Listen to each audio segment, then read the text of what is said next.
ये निर्णय हमारे समुदाय के भविष्य के लिए बहुत महत्वपूर्ण है। हाँ, और हमें ये सुनिश्चित करना होगा कि ये सभी के लिए न्यायपूर्ण हो। आज की दुनिया में जब हम शासन या कहिए गवर्नेंस की बात करते हैं तो हमारे दिमाग में सबसे पहले क्या आता है? संसद, विधानसभा, कोर्ट्स, यही सब तस्वीरें आती हैं।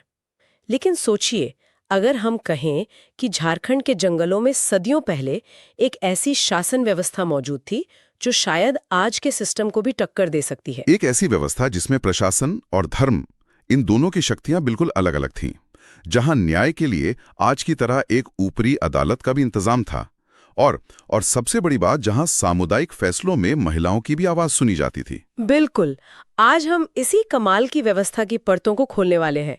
ये है झारखंड की उरांव जनजाति की पढ़ा पंचायत शासन व्यवस्था।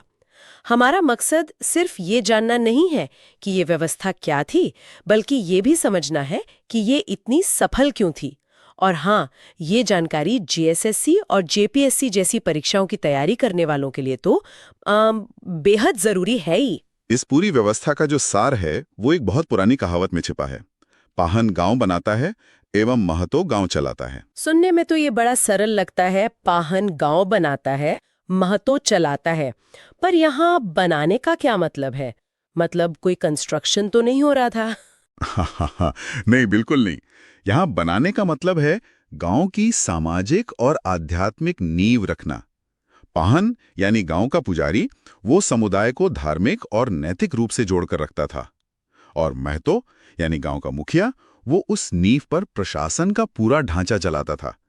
ये कहावत असल में क्या कहते हैं, शक्तियों के बंटवारे का एक खूबसूरत ब्लूप्रिंट है।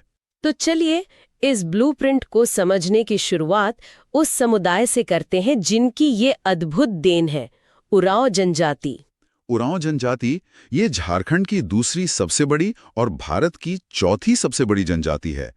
राज्य की कुल जनजाति आबादी में इनका हिस्सा करीब 18% से भी ज्यादा है, और जैसा कि हमारे स्रोत में दिए गए नक्शे में भी दिखता है, इनका लगभग 90% जमाव दक्षिणी छोटा नागपुर और पलामू प्रमंडल में है। एक दिलचस्प बात यह भी है कि ये खुद को कुडुख कहते हैं, जिसका मतलब होता है इंसान, और इनकी भाषा भी कुडुख है, जो द्रविड़ भाषा परिवार का हिस्सा है।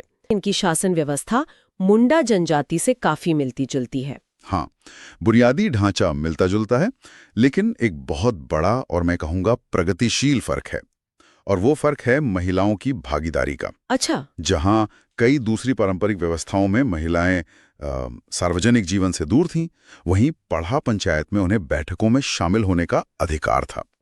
ये बात इस व्यवस्था को अपने समय से बहुत आगे ले जाती है। ये वाकई एक बहुत जरूरी बात है।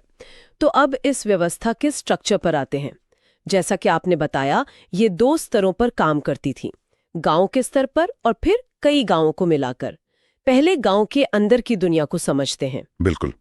गांव का स्तर यानी ग्राम पंचायत, इसे चलाने के लिए 4 मजबूत स्तंभ थे: महतो, पाहन, भंडारी और बैगा।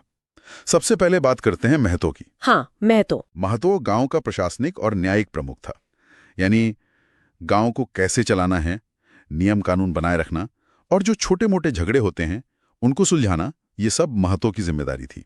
एक तरह से गांव का मुखिया और जज दोनों एक ही व्यक्ति में। तो इस पद पर कोई आता कैसे था? कोई चुनाव होता था? नहीं, महतो का पद वंशानुगत होता था, जो परिवार के सबसे बड़े सदस्यों को मिलता था। इसका एक फायदा यह था कि गांव के प्रशासन में एक तरह की स्थिरता और निरंतरता बनी रहती थी, और उनके काम के बदले जो जमीन दी जाती थी उसे महत्वई खेत कहा जाता था। ठीक है, तो महतो हो गए प्रशासनिक स्तंभ। ये परंपरा और अनुभव पर आधारित थे। अब आते हैं उस कहावत के दूसरे और शायद ज्यादा दिलचस्प हिस्से पर, यानी पाहन पर। पाहन गांव का धार्मिक प्रधान था। गांव में कब कौन सी पूजा होगी, त्योहार कैसे मनेंगे, शादी ब्याह के रीति रिवाज क्या होंगे, ये सब पाहन तय करता था। वो एक तरह से गांव का आध्यात्मिक संरक्षक था, जो समुदाय को एकजुट रखता था। एक मिनट, अगर महतो का पद वंशानुगत था, तो क्या पाहन का पद भी वंशानुगत होता था? हाँ, नहीं, और यही इस व्यवस्था की खूबसूरती और इसका चेक एंड बैलेंस सिस्टम है। पाहन का पद वंशानुगत नहीं था, उसे हर 3 साल में सरहुल के दिन गांव के लोग मिलकर चुनते थे। वाह, ये तो बहुत ही अनोखा कॉम्बिनेशन है। मतलब प्रशासन के लिए अनुभव और स्थिरता चाहिए तो पद वंशानुगत कर दिया, लेकिन जहां धर्म और आस्था का मामला है वहां समुदाय की सहमति जरूरी है तो पद के लिए चुनाव। बिल्कुल सही। इससे यह सुनिश्चित होता था कि गांव का आध्यात्मिक नेता वो बने जिस पर पूरे समुदाय का भरोसा हो, ना कि वो जो सिर्फ एक खास परिवार से आता हो। और इस पद के लिए एक शर्त भी थी। क्या शर्त? कि व्यक्ति का विवाहित होना जरूरी है और पाहन को जो जमीन दी जाती थी वो पहने भूमि कहलाती थी। अद्भुत। एक ही सिस्टम में परंपरा और लोकतंत्र का इतना सुंदर संतुलन। अच्छा, बाकी दो स्तंभों भंडारी और बैगा का क्या रोल था? भंडारी गांव का संदेशवाहक था, समझिए आज के जमाने का कम्युनिकेशन डिपार्टमेंट। पंचायत का कोई फैसला हो या किसी बैठक की सूचना गांव वालों तक पहुंचाने का काम भंडारी करता था। और बैगा, जिसे कुछ जगहों पर वैद्या भी कहते हैं, वो पाहन का सहयोगी होता था। सहयोगी मतलब? असिस्टेंट। हाँ, एक तरह से।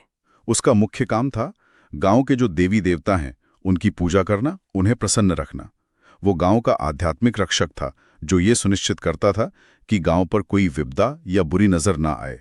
तो इस तरह महतो, पाहन, भंडारी और बैगा ये चारों मिलकर गांव की व्यवस्था को बिल्कुल सहजता से संभालते थे।